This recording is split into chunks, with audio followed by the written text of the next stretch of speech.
네, 다음 부분으로는 파티마의 성모 발현으로 나타난 영향에 대해서 살펴보겠습니다.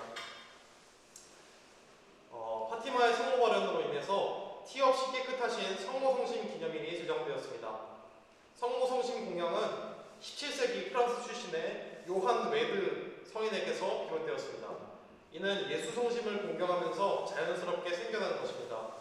성모 성심 공양은 19세기에 별도로 날을 잡아 기념하기 전까지는 예수 성심 미사에서 기억하는 형태로 전례 안에 들어왔었습니다. 교황 비오 12세는 1942년에 성모님의 파티마 발현 25주년을 맞아 티 없이 깨끗하신 성모 성심께 세상을 봉헌하고 이 기념일을 온 교회가 지내도록 하였습니다. 경신성사성은 1996년 1월 1일자 교령으로 예수성심 대축일 다음 토요일에 선택기념일로 지내오던 이 축일을 의무기념일로 지내게 하였고 1996년에 이 기념일을 8월 22일에서 지극히 거룩하신 예수성심 대축일 다음 날로 옮겨졌습니다. 다음으로는 한국 교회에 나타난 파티마 성모 발현 100주년 신심행위, 특히 평양교구와의 관계를 중심으로 살펴보겠습니다. 러시아의 회개를 위해 기도하라던 파티마의 성모는 분단의 아픔을 겪은 한국 교회의 매우 상징적인 존재입니다. 평양교구 6대 교구장인 홍용호 프란치스코 보르지아 주교는 평양교구 주교자 관우리 성당을 평화의 모후인 파티마의 성모께 봉헌하며 평화와 화합을 기원하였습니다. 2014년 프란치스코 교황 방한 당시 천주교 서울대교구는 교황의 제의실이 있었던 명동대성당 문화관에 파티마의 성모상과 휴전선 철조망으로 만든 가시관을 전시하였고 프란치스코 교황은 평화와 화해를 위한 미사를 봉헌하기에 앞서 파티마의 성모상과 가시관 앞에서 남북의 평화를 위해 기도하였습니다. 2017년 3월 평양교구 설정 99년을 맞아 영수정 추기경 주례로 명동대성당에서 열린 기념미사는 미사 내내 파티마의 성모상을 제대 앞에 모신 채 봉헌하였습니다. 파티마 성모 발현 100주년을 맞아 프란치스코 교황이 직접 축복한 파티마 성모상이 2017년 1월 11일 파티마 성모 발현 100주년 순례 파티마 성모상 이름으로 총 6개가 축복되었고 성모상들은 대륙별로 1개씩 전 세계 6개 대륙의 성당과 교회 기관들을 순례하였습니다. 다음으로는 파티마의 세계 소조직 단체인 푸른 군대에 대해서 살펴보겠습니다. 파티마의 메시지를 따라 개개인마다 복음의 가르침을 충실히 지키고 전파하여 성화하는 목적을 가진 로마 가톨릭 교회의 국제단체입니다. 미국의 콜겐 신부가 파티마의 세계 소조직 창설자입니다. 러시아의 회개와 세계 평화를 약속한 성모님의 약속에 큰 감동을 받고 신자들에게 티 없이 깨끗한 성모님의 성심에 러시아를 봉헌하고 매달 첫 토요일에 보속의 영성체를 하라는 성모님의 요청에 응답하고자 하는 사람은 성모님의 상징인 푸른 리본을 달고 매달 묵주기도를 바치겠다는 서약서를 가져오도록 했습니다. 콜겐 신부는 우리는 성모님의 푸른 깃발 아래서 성모님의 요청을 실천하는 푸른 군대가 되어야겠습니다 라고 외쳤고 이때부터 푸른 군대라는 명칭이 생겨나게 되었습니다. 이후 푸른 군대는 1985년 파티마의 세계 사도직으로 이름이 바뀌었습니다. 네, 그렇다면 대한민국의 푸른 군대에 대해서 살펴보도록 하겠습니다. 우리나라의 파티마의 세계 사도직 단체는 1953년 6.25 전쟁 막바지에 이른 때에 시작되었습니다. 스트럼스키 신부는 전쟁으로 신음하는 한국을 위해 파티마의 세계 사도직 국제본부에 파티마의 성모상을 보내줄 것을 요청하였고 호세 코레이아 다 실바 주교는 성모 발현 장소에서 축성된 순례 성모상을 우리나라에 보냈습니다. 1953년 4월 5일 판문점 인근 광장에서 당시 서울교구장 노기남 주교 집전으로 파티마의 순례 성모상에 축성돼 순례를 시작하고 노주교는 한국의 푸른 군대 첫 회원이 되었습니다. 최전방 휴전선을 출발한 파티마 순례 성모상은 서울, 춘천, 대구, 부산, 마산을 순례하였습니다.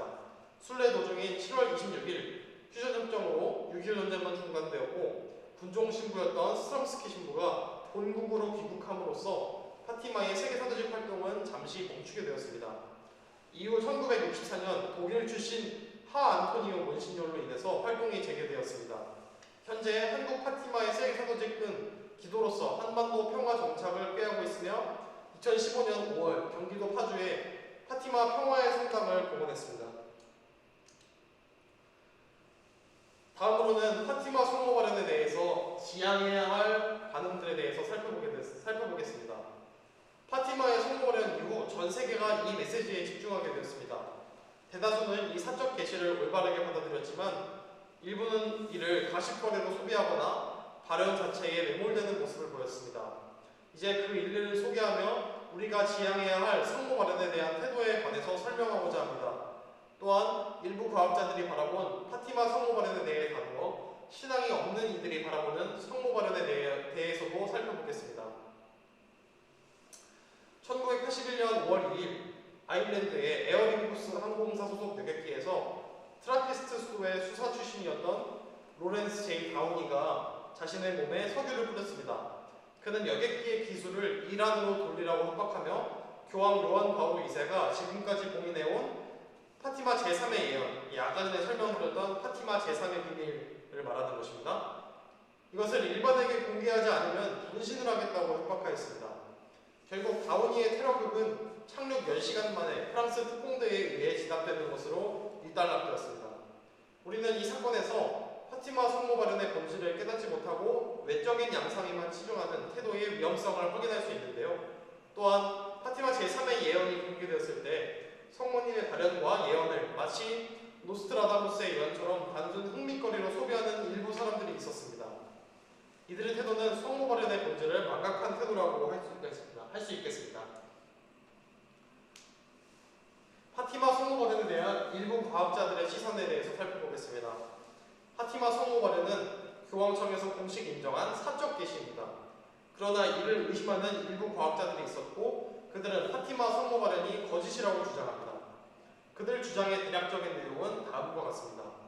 1917년 10월 13일에 있었던 태양의 기적 현상이 장시간 태양을 물어보는 것에 의한 광학 효과이며 착시 효과라는 것이다. 위의 현상이 기적이 아니며 기상 이상 현상으로 설명된다는 것이다. 파티마 성모 발현을 목격한 어린이들이 거짓 증언을 한다는 것이다. 이러한 내용은 책으로도 발간되었다. 그렇다면 파티마의 성모 발현을 바라보면서 지향해야 할 우리 신앙인들의 태도에 대해서 보겠습니다.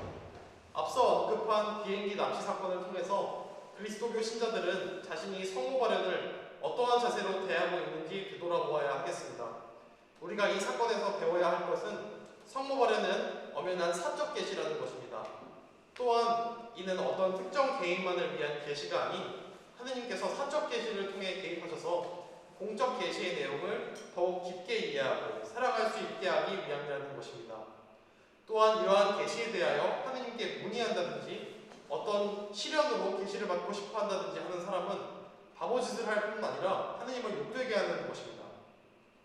참된 신앙인은 파티마 제3의 예언에 대해 호사가의 태도가 아니라 인류가 자신의 모습을 성찰하고 회개와 반성의 기회를 제공하기 위해 발현하신 성모님의 뜻을 따르는 태도를 지녀야 할 것입니다. 앞서 언급한 파티마 성모 발현에 대한 일부 과학자들의 시선을 통해서 우리는 성모 발현과 그 메시지의 본질에 방점을 찍기보다는 그 외적인 부분에만 관심을 보이는 태도가 어떠한 것인지 확인할 수 있었습니다.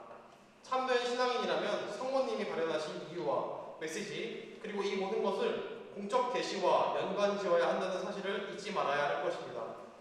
그리고 우리가 가진 신앙이 진리를 볼 수 있는 누님에 감사해야 할 것입니다.